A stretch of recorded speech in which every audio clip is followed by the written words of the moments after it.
时间流逝，世界在变化，但总有一些东西它不会被时间磨灭。郭靖与黄蓉的故事大概就是这样一种存在。2025年春节《射雕英雄传》侠之大者即将上映，这是金庸笔下的英雄再次出现在大荧幕上。消息传来，数据飞升，猫眼想看数突破20万，总传播人次过亿，女性观众占比高达 82.3%。在这些数字背后，隐隐透着一股热烈而沉默的期待。英雄不是一个人，而是一代人。金庸写郭靖的时候，这个世界早已不是刀光剑影的江湖，但他用笔刀刻出的却是埋藏在人心中的另一个世界。那个世界里，大漠的风吹不散，仇恨长河的水洗不尽，悲凉。郭靖从不聪明，他总是慢一拍，但他一步步走到了人们心里。他用笨拙的坚持活出了英雄的模样，用鞠躬尽瘁这死而后以来守护一个乱世。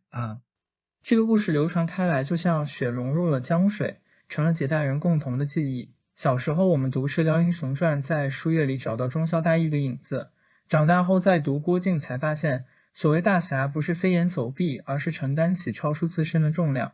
英雄不是一个人，而是一代人对未来的期盼。徐克与肖战过去和现在的手牵手。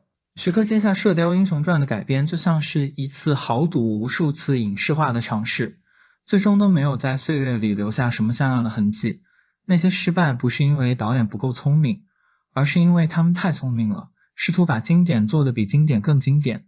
可徐克不一样，他早已明白，经典的伟大之处就在于它不需要被重塑，它只需要被这种重新打开。从笑傲江湖到黄飞鸿，徐克早已熟猫屁如何拍出武侠片中的家国与苍凉。那些刀光剑影的背后他总有一无一地留下一些痕迹，让人感受到天下兴亡，匹夫有责的重量。他接下这个故事就像是冬天里一个农民选择拿起锄头去种下一片希望。肖战的加入则像一阵意外的风，这个年轻演员自带光芒，吸引着一群大多为女性的观众。他的面孔干净明亮，身上没有历史的厚重，但他有一种愿意去承受的气质。这种气质也许是郭靖最需要的。郭靖其实不是聪明人，肖战也不需要聪明，只需要像他一样用笨拙去面对生活的难题。预告片的风起了，沙尘也来了。《射雕英雄传》侠之大者的预告片像是时间的碎片，割开了人们的记忆。大漠孤烟长河落日，那些看似遥远的景象突然被拉近了，熟悉的旋律一响起，记忆深处的江湖便铺天盖地地涌来。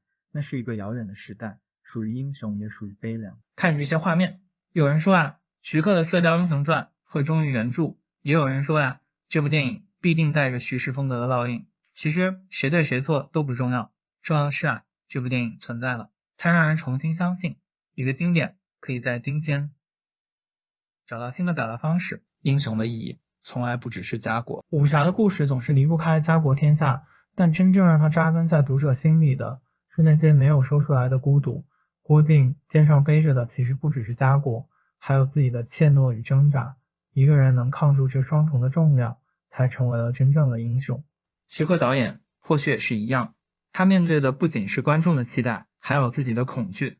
改编经典就像是在一座危墙上行走，每一步都可能塌陷，但他还是来了。就像郭靖登上襄阳城的城墙，知道身后是一个等着他去保护的世界。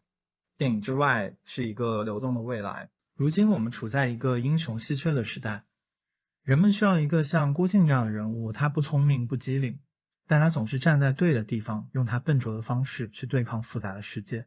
也正因为如此，《射雕英雄传》不仅仅是一部电影，它是一面镜子，让我们看见过去，也看见希望。2025年的春节《射雕英雄传》侠之大者会带着英雄的重量走进我们的生活。徐克和肖战的联手是一种象征，代表着过去与现在的对话。